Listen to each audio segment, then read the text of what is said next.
Here we go again. Tuesday morning, routine number 183. You're making that house payment, $23.17.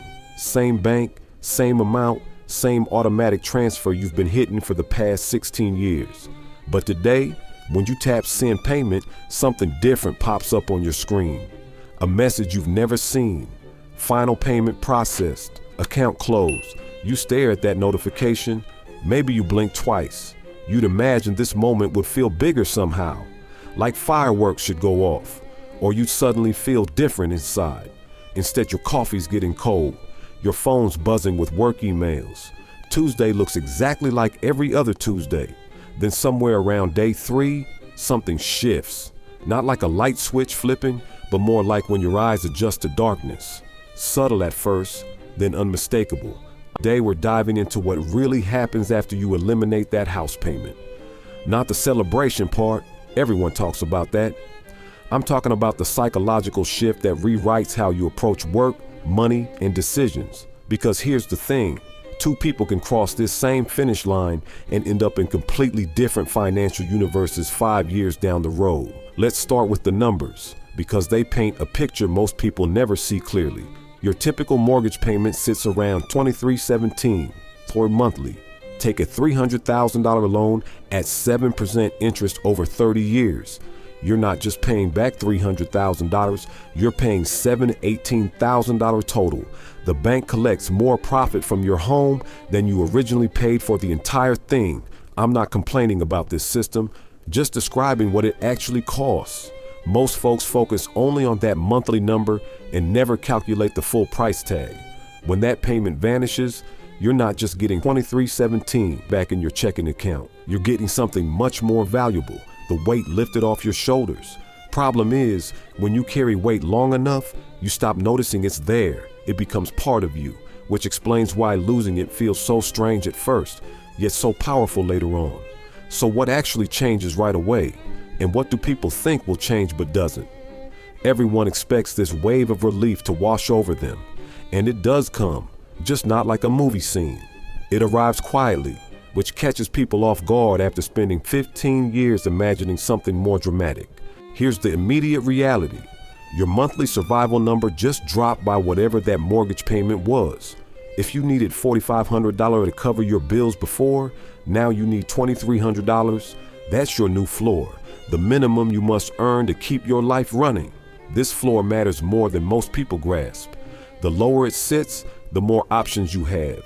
A terrible month at work becomes uncomfortable instead of terrifying. A slow business quarter doesn't put your home at risk. That job you've been enduring for years, it suddenly has less power over you. But here's what stays exactly the same.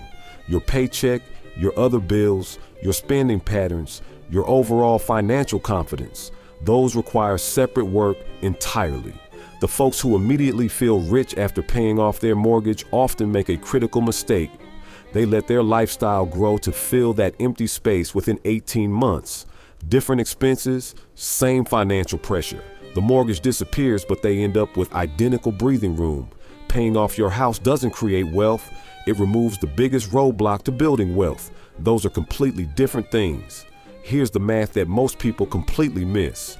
That $23.17 monthly payment redirected into index funds earning 7% annually over 15 years grows to roughly $680,000, not from earning more income, not from starting a side business, simply from stopping one payment and pointing that money elsewhere. Most people don't capture this opportunity, not because they're careless, but because the money becomes available right when life expands to claim it. The kitchen renovation you've been postponing, the car replacement you've been delaying, the vacation that finally seems reasonable, all worthwhile expenses, all expensive, all competing for the same $23.17 that just freed up. This behavioral trap has a name: lifestyle inflation. Spending expands to fill whatever space you give it. The mortgage disappears, creating a new container. And if you don't consciously decide what goes in there, life will decide for you. The solution? Automate that redirect before your lifestyle has a chance to grow into it. This is the most crucial financial decision available in your first 12 months post-payoff. Most people wait too long to make it. Now let's talk about work. the part nobody discusses. There's a specific type of control your employer holds over you while that mortgage exists. They don't need to mention it. It's built into the structure. Your house demands a payment. That payment demands income. Income demands the job. This chain stays invisible until it suddenly isn't. Most people feel it sharpest on Sunday evenings during performance reviews, in that split second before they speak their mind to their boss and then choose silence instead. When the mortgage closes, that chain loses a link. You're not suddenly free. You still have expenses, still need income, but that existential pressure, the thing that made your job feel absolutely necessary, is gone. For many people, what replaces it is clarity. The question changes from, can I afford to say this? To, do I actually want to keep doing this work? That's a fundamentally different question with fundamentally different answers. Some people pay off their house and happily stay in their job for another decade because they genuinely enjoy it. Others realize within 6 months they've been tolerating situations they never needed to tolerate, and they leave. Both outcomes spring from the same shift. Work becomes a choice in a way it wasn't before. Researchers studying workplace autonomy consistently find that perceived control over your job impacts satisfaction and well-being more than salary does. Once basic needs are covered, the mortgage payoff doesn't transform your job, it transforms your relationship with it. For most people, that's the bigger change. But here's the risk nobody warns you about. A paid-off house is an incredibly illiquid asset. You could own a $500,000 home outright while having $8,000 in your checking account. Technically, that's a $500,000 net worth.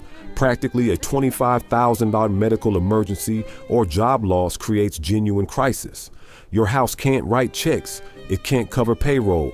It can't fund 3 months of expenses while you figure out your next move. This illiquidity trap catches people who treated mortgage payoff as their destination instead of a transition point. They hit zero on the loan, take a deep breath, slow down their aggressive saving, then discover 2 years later they've traded monthly cash flow stress for a different vulnerability. Asset rich, but cash poor, with no clear exit strategy. The move after payoff isn't stopping, it's redirecting. Same intensity, same automation, same discipline that eliminated the mortgage, now aimed at liquid, diversified, income-producing assets. The house provided your foundation.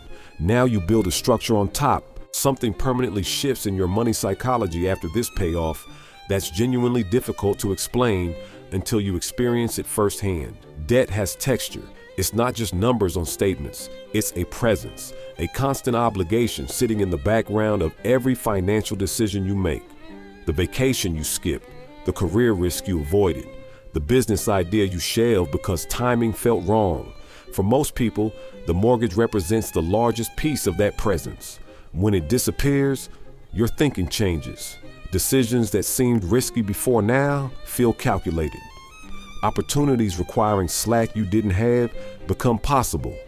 The question evolves from, what can I afford to do, to what do I actually want to build? That's not a money question, it's a life question, but it requires stable financial ground underneath before most people can hear it clearly. Recent studies show homeowners without mortgages report significantly higher financial confidence and life satisfaction compared to homeowners still carrying mortgage debt, even when controlling for income and total assets. The statement balance matters less than the absence of obligation. People aren't responding to numbers. They're responding to weight being lifted. Here's how this goes wrong. Pay off the house, lifestyle expands to fill the payment space. Kitchen, remodel, new car, upgraded travel, private school tuition. 5 years later, obligations look different, but pressure feels identical. Your floor dropped technically, but your ceiling rose to match it. Work still feels non-negotiable. Margin still feels thin. Sunday evenings still carry that same dread. This happens more often than financial content creators admit, because it's not a dramatic story. Nobody makes videos about people who paid off mortgages, then quietly inflated their lifestyles until they felt exactly as constrained as before. But it happens constantly, and it happens to people disciplined enough to eliminate a mortgage, which makes it worth acknowledging. The The payoff is a door opening, but doors don't push you through. You still have to walk intentionally. So what does the other side actually look like? People who handle the payoff correctly, redirecting payments, building liquid assets, resisting lifestyle expansion, making deliberate moves. They describe daily life that sounds almost boring from outside. They work, they invest, they make choices that register as choices rather than obligations. They take trips not because they save specifically for them, but because margin exists. They consider career moves not from desperation, but from curiosity. They sleep better, not dramatically better, just better. The house didn't make them wealthy. The house was their foundation. What created wealth was what they built on top: the brokerage accounts, the income diversification, the reduced dependence on any single paycheck. Mortgage payoff isn't your finish line. It's the first morning where the actual finish line becomes visible.